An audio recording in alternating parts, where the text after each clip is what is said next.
Metrópole Entrevista. Deputado federal, de boa, Marcelo Nilo. Vamos conversar também com o advogado Fernando Vaz, mas primeiro dar boa tarde ao deputado, boa noite ao deputado Marcelo Nilo. Tá aí, Jefferson? Não? Tava com o vídeo ligado, desligou o vídeo, agora tá. Agora sim. Alô, deputado. Boa noite, deputado. Tá faltando ligar o áudio, será?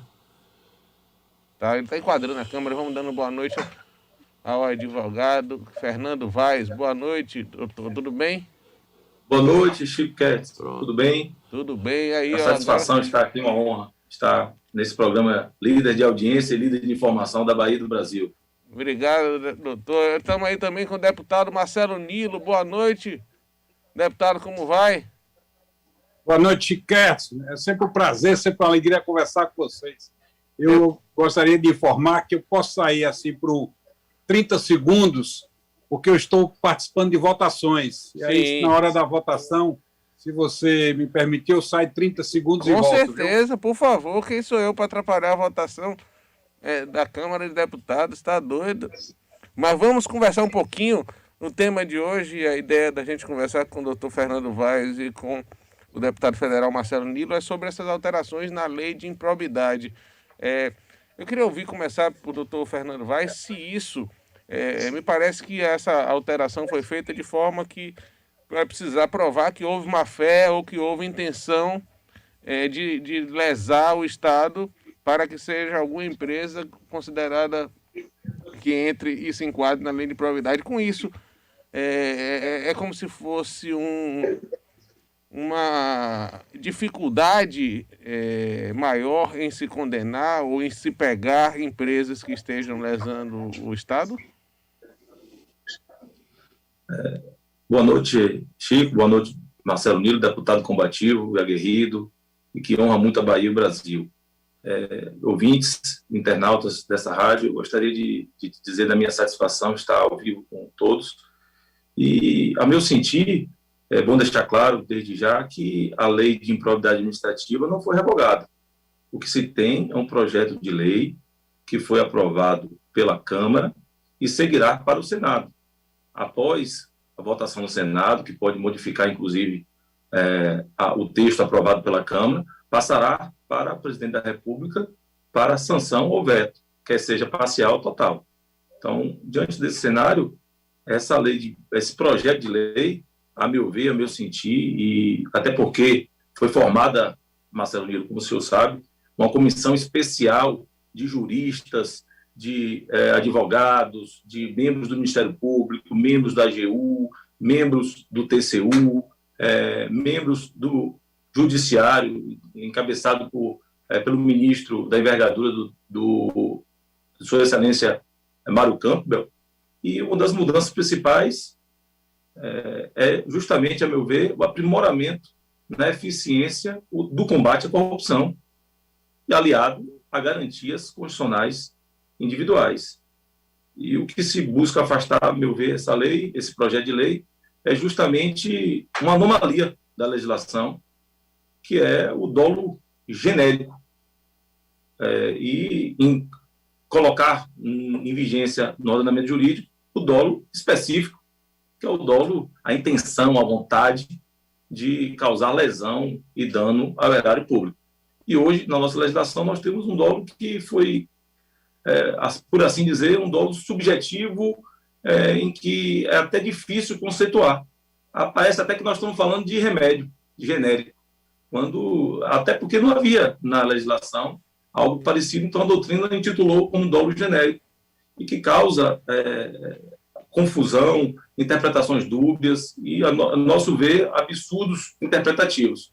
E esse projeto de lei andou bem, a nosso sentir, em determinar que o dolo para condenar por conduta improba é aquele dolo que é trazido da lei penal, que é a vontade, a intenção de cometer aquele tipo de ilícito.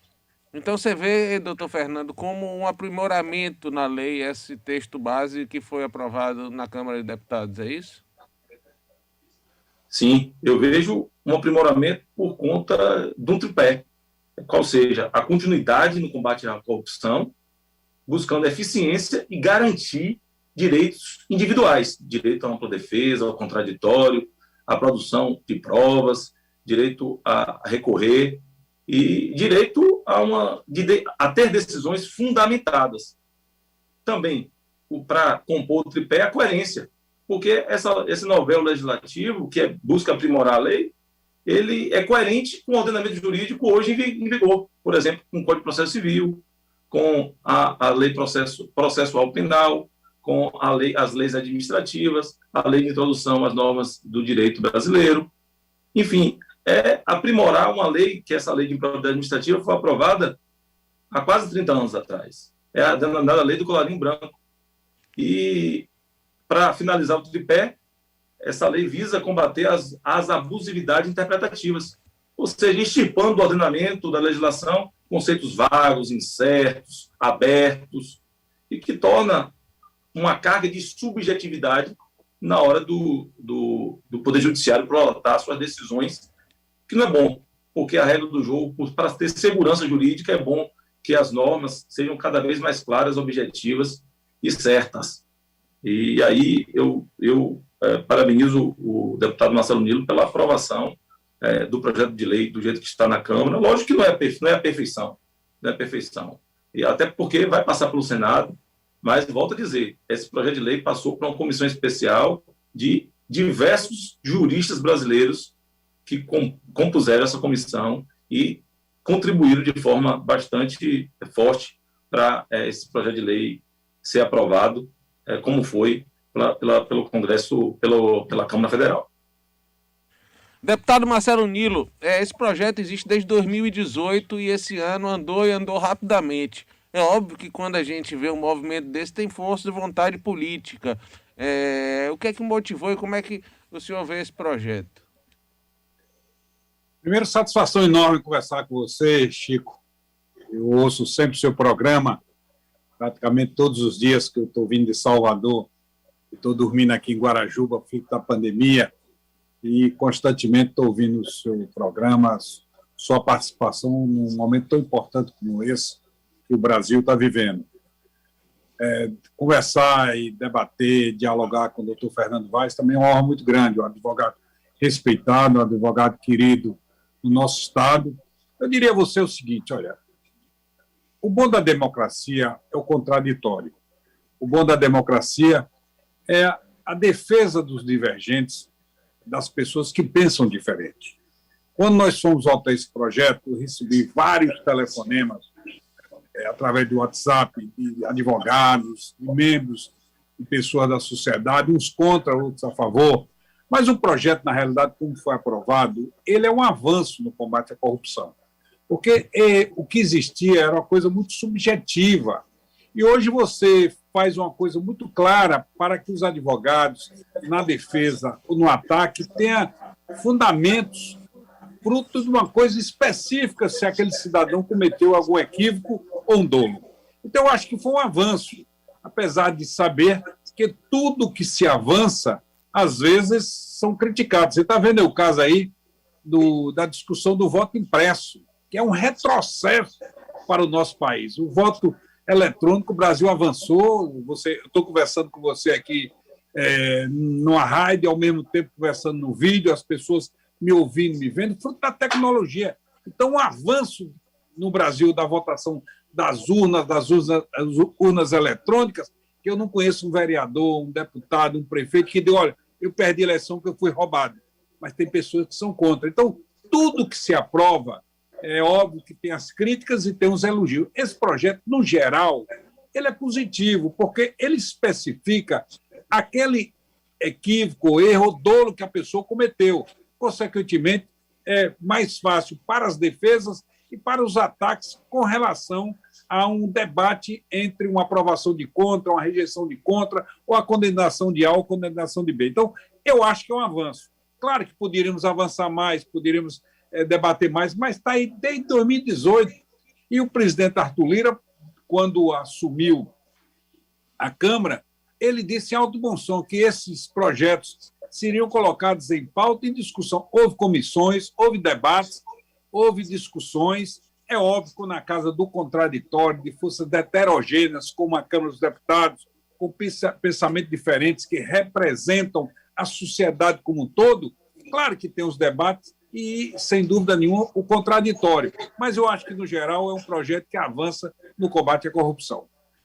Deputado Marcelo Nilo, o senhor falou aí desse retrocesso do voto, a gente até tratou no primeiro bloco do programa sobre esse tema, que eu concordo com o senhor, é um retrocesso completo, mas você sente que há ambiente em Brasília a essa discussão, ou isso é um campo, só no campo de extrema direita que se ouve essa conversa?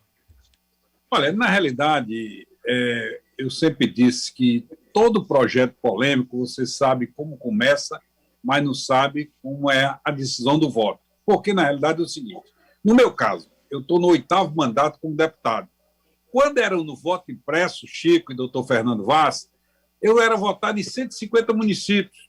Qualquer município que eu tinha 2, 3, 4 votos, aqueles candidatos da terra, aqueles mesários, já que eu não tinha fiscal, já que eu não tinha condições de fiscalizar naqueles municípios que eu não tinha votação expressiva, roubavam. Então, eu era votado em 150 municípios. Com a votação no computador, eu passei a ser votado em 400 municípios da Bahia, porque onde eu tenho um voto, ele é contabilizado. Eu acho que seria um retrocesso, porque é inaceitável, inacreditável como você ter um voto que eu nunca vi, repito, nunca vi um vereador dizer, olha, eu perdi a eleição porque foi roubado. Eu nunca vi dizer que um vereador, um prefeito diz, olha, eu perdi porque fui roubado. O único caso que se comenta é do presidente Bolsonaro, que mesmo vencendo as eleições, disse que foi roubado. Coisa inédita. É o caso do Trump, lá nos Estados Unidos, que foi roubado, mas lá é impresso. Então, eu acho que hoje é muito difícil aprovar, porque o voto no computador ele é muito secreto. O que se pode, talvez tenha condições de aprovar, é o voto para se conferir. Você pega 10% das urnas, coloca lá o voto eletrônico, mas sai o voto impresso. Depois você confere, eu diria, em 5% das urnas. Você tem 100 urnas, então pega 5 urnas, coloca aquele voto eletrônico normal, mas você sai um expresso, cai numa urna para posteriormente se conferir. Eu diria a você que é um retrocesso, mas pelo menos continua o voto eletrônico. Talvez esse tipo de voto haja condições de um debate e de aprovação na Câmara. Eu sou altamente contra o voto impresso, acho que é um retrocesso. Hoje, a maioria esmagadora é a favor do voto eletrônico, mas, repito, você sabe como começa esse debate, não sabe como termina, porque parlamentar só tem medo da pressão popular. Eu sempre disse, por que não tem o impeachment de Bolsonaro? Porque o povo não foi para as ruas. Por que teve o de Collor? Por que teve o de Dilma? Porque o povo foi para as ruas. Por que não teve o do Temer? Mesmo Temer, a sua voz dizendo que fulano de tal vai lhe procurar, e esse fulano de tal, 3 dias depois, estava com a mala de dinheiro percorrendo as ruas de São Paulo. Por que o Temer não teve o impeachment? Porque o povo não foi para as ruas. Então, eu diria a você, com muita clareza e com muita honestidade, no momento, acho muito difícil passar o voto impresso. Doutor Fernando, boa noite. Daniele falando aqui agora. Boa noite, Daniele. Olá. Bom, o projeto tramitava numa comissão especial que foi discutido por juristas, advogados, enfim, outros especialistas além dos deputados. E aí Lira decidiu retirar o projeto da comissão especial, levar diretamente para o plenário. E aí eu gostaria que o senhor falasse, os dois, claro, se acreditam que a intenção do presidente da casa foi se beneficiar com essas mudanças, se tem aí alguma justificativa política e pessoal nessa questão. Boa noite, Daniele Campos. Boa noite, ouvintes.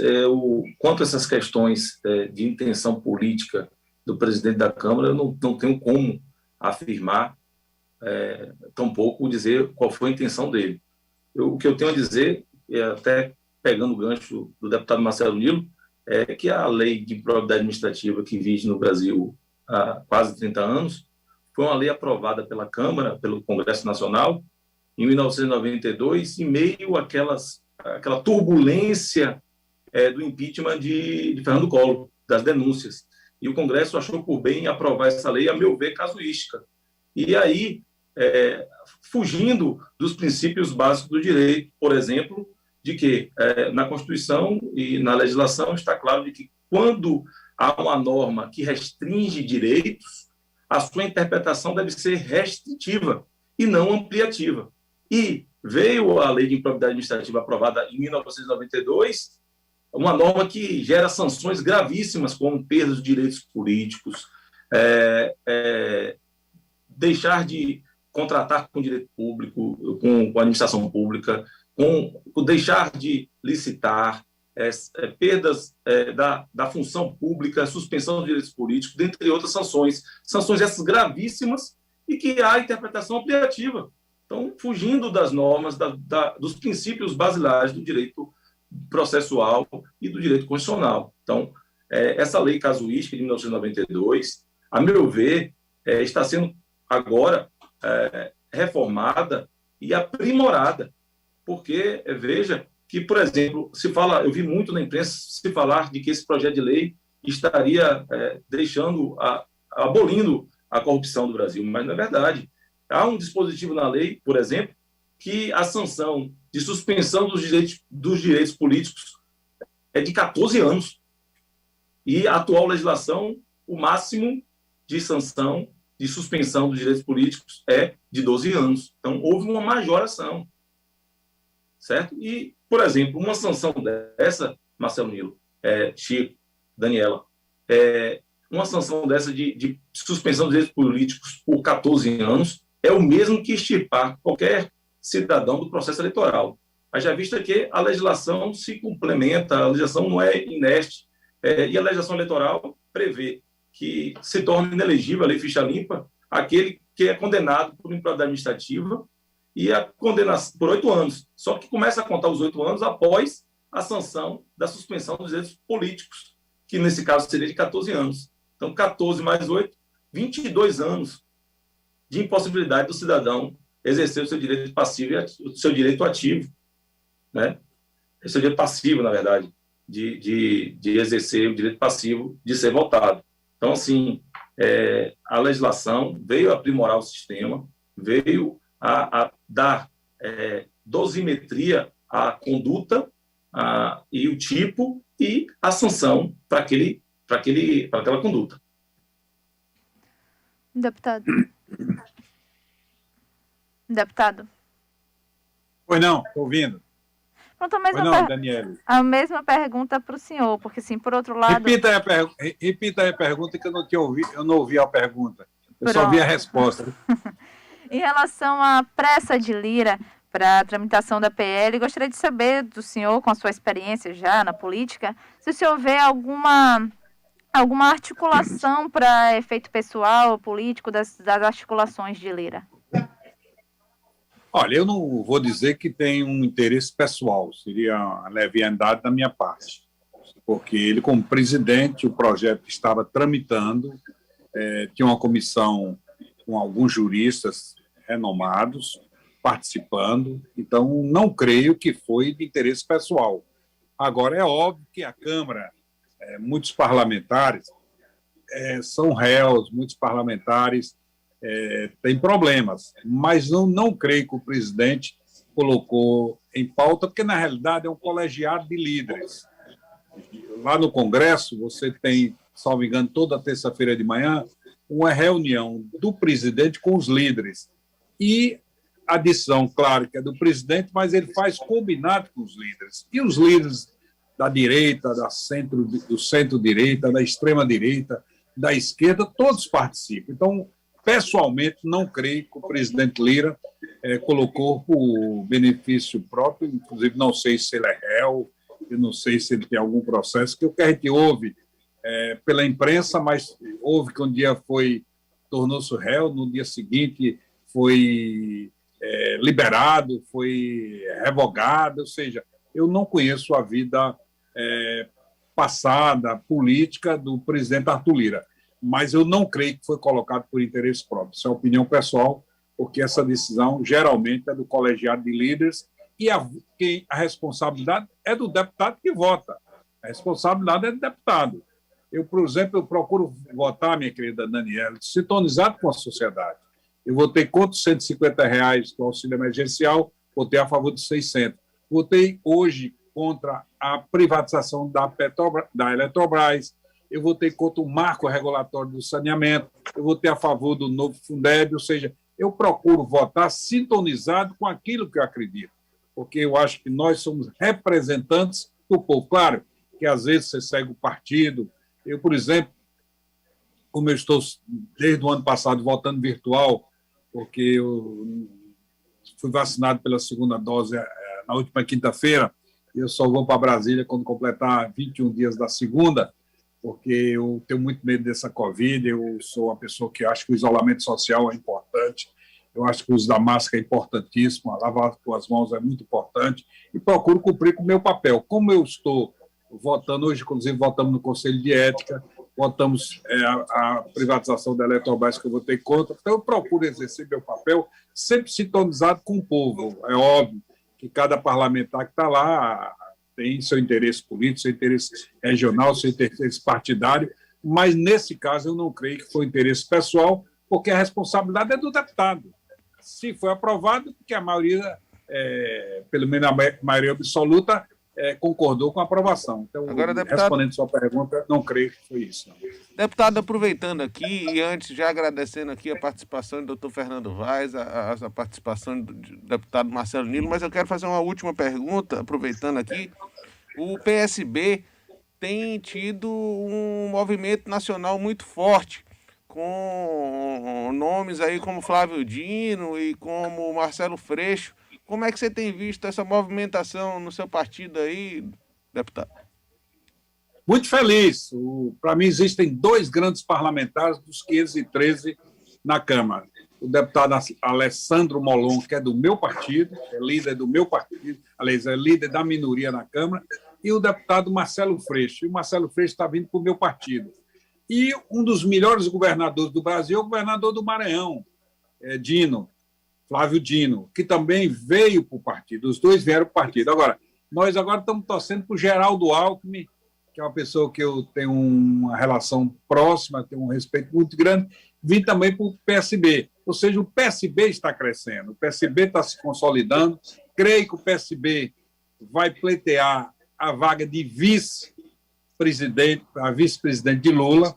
Eu acho que nós vamos estar com Lula, pelo que eu estou sentindo, pelo andar da carruagem. Claro, tem muita água passada debaixo da ponte, mas eu fico muito feliz com o crescimento do meu partido. Eu tenho um respeito muito grande, eu tenho uma admiração profunda, eu acho que eu estou no partido certo. O PSB é um partido que tem um grande presidente, que é Carlinhos Siqueira, que tem uma excelente presidente aqui da Bahia, a companheira Elice da Mata. Estou muito feliz no partido. Estou esperando aí como é que vai ficar a lei eleitoral, né? Como é que vai ficar essas mudanças, porque no jeito que está, infelizmente, os partidos médios e grandes serão prejudicados, serão beneficiados os pequenos.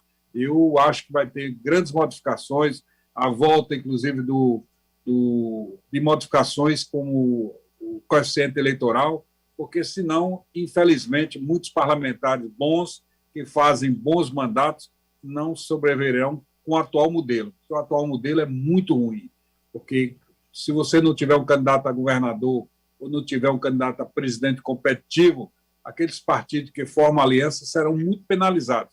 Por exemplo, na Bahia, nós temos candidato a presidente, que é Lula, e temos candidato a presidente Jacques Wagner, todos 2 do PT. Os partidos que apoiaram os mesmos não serão beneficiados com voto de legenda, não serão beneficiados com a campanha do crescimento de ambos, que com certeza ocorrerá. Agora, eu preciso dizer a você o seguinte, no atual modelo é muito ruim. Nós precisamos fazer algumas modificações, mas o nosso PSB está crescendo muito.